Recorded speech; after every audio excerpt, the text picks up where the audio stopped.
avião de carga sofreu despressurização por 2 vezes na mesma semana e teve que voar em círculos pelas regiões de Campinas e Piracicaba, aqui no interior do estado de São Paulo. Esses incidentes aconteceram a partir daqui do Aeroporto Internacional de Viracopos. Nas duas ocasiões, a aeronave retornou em segurança para a pista. Mas por que isso acontece, né? E quais são os procedimentos adotados e se eles são de fato seguros, né? A gente vai ter um papo agora com o professor titular do Departamento de Engenharia Aeronáutica da USP São Carlos, professor Fernando Martini Catalano. Professor Catalano, muito obrigado pela gentileza. Seja bem-vindo aqui ao Estúdio CBN.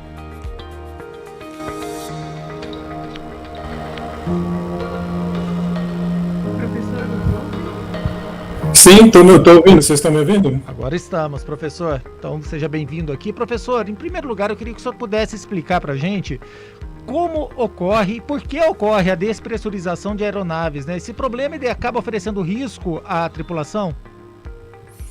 Olha, se o avião está em condições normais, não houve nenhum tipo de problema estrutural, ou uma bomba, qualquer coisa desse tipo que não está no dia a dia, normalmente pode ser que as portas não se selam convenientemente e pode haver um vazamento de ar. O avião começa a pressurizar a partir de 10 mil pés ou 3 mil metros, mais ou menos. Tá?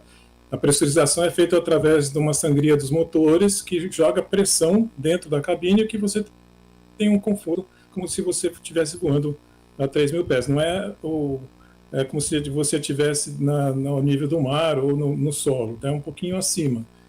A partir quando começa a pressurizar, tem uma válvula que comanda isso. Se ela não der conta da pressurização, é porque tem algum problema de vazamento, principalmente nas portas ou algum outro compartimento.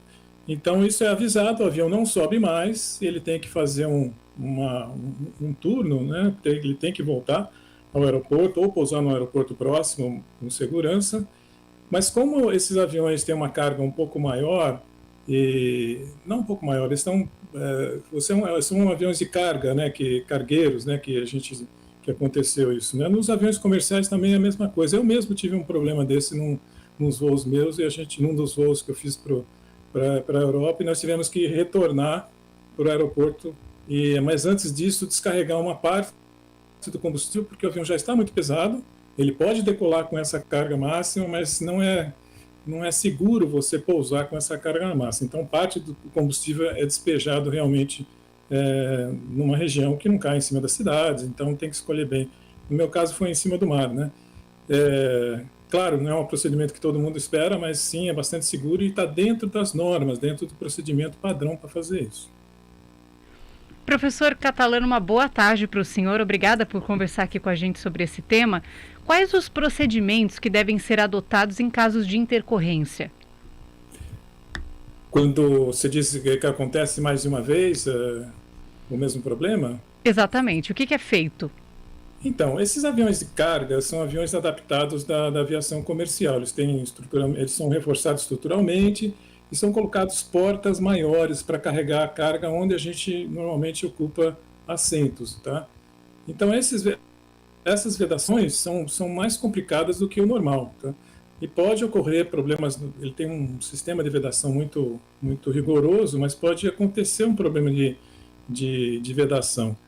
E não sei qual foi exatamente o problema, pode ter também um problema na sangria, no sistema de pressurização, e isso, quer dizer, o avião tem que ser colocado em solo. Se tiver uma recorrência, cada vez que acontece isso, ele tem que voltar, então há um custo muito grande para esses aviões, porque ele tem que pagar de novo, porque ele tem que aterrissar no aeroporto, há um procedimento de emergência, provavelmente vai atrasar alguns voos que estão lá dentro, então isso não é uma coisa que a empresa queira, né, obviamente, e por isso que as manutenções são tão rigorosas.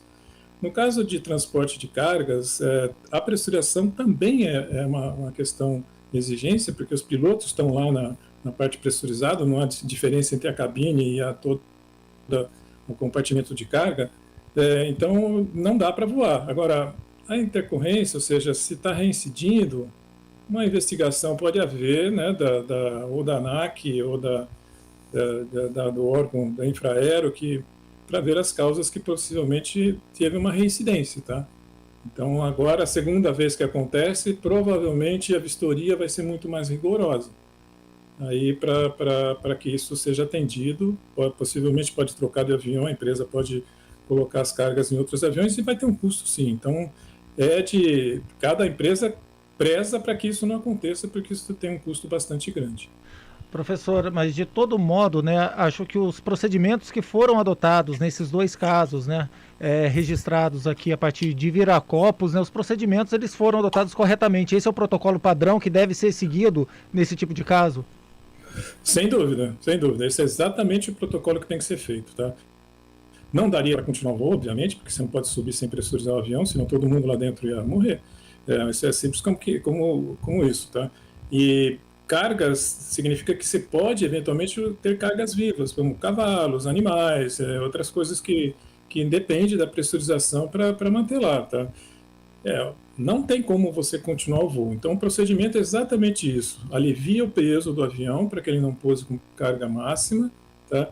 Eventualmente pode pousar em carga máxima, mas é um caso muito raro e muito problemático. Nós tivemos um caso ano passado, eu acho que na Confins, né, que o avião não conseguiu ejetar o combustível e pousou com a carga que ele estava e realmente estragaram os freios, foi uma coisa muito problemática. Então, o certo é isso mesmo. Levantou, não conseguiu pressurizar a partir de 3.000 metros, não sobe mais, faz um retorno ou vai a um aeroporto próximo e faz um pouso com a carga aliviada depois que ejetaram os combustíveis. As ocorrências registradas em Viracopos foram com aviões de carga, né, com tripulação reduzida. Os riscos e procedimentos em voos comerciais são os mesmos?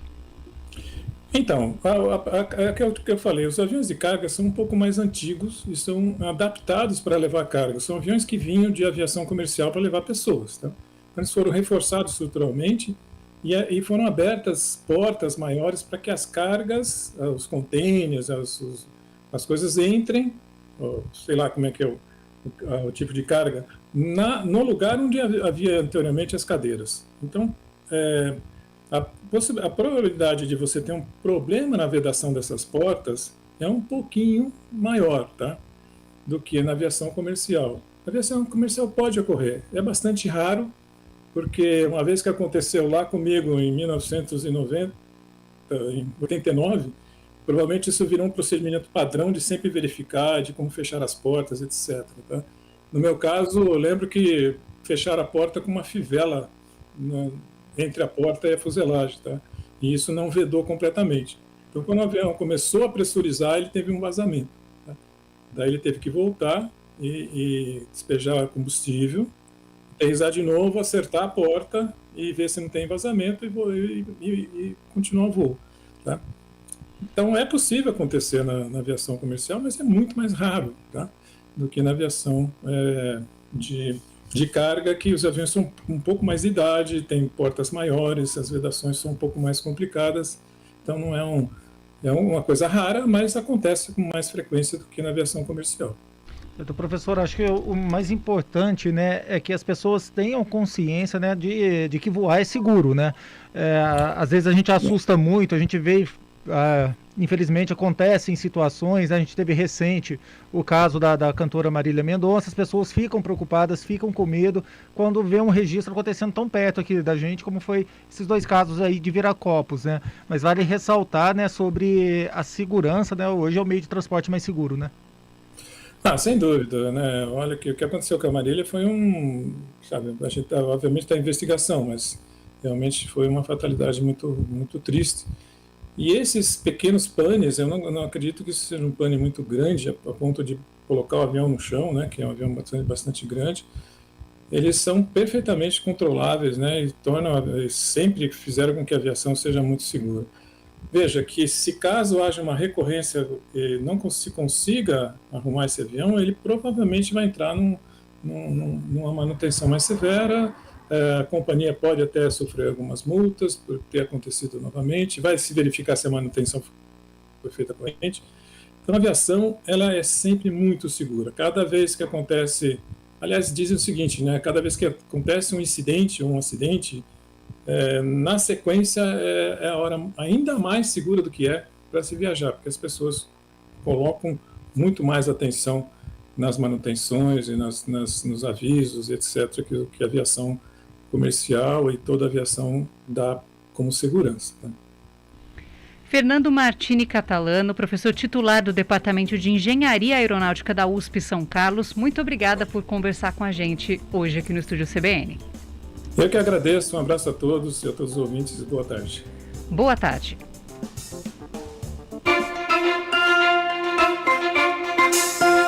Estúdio CBN. Oferecimento aplicativo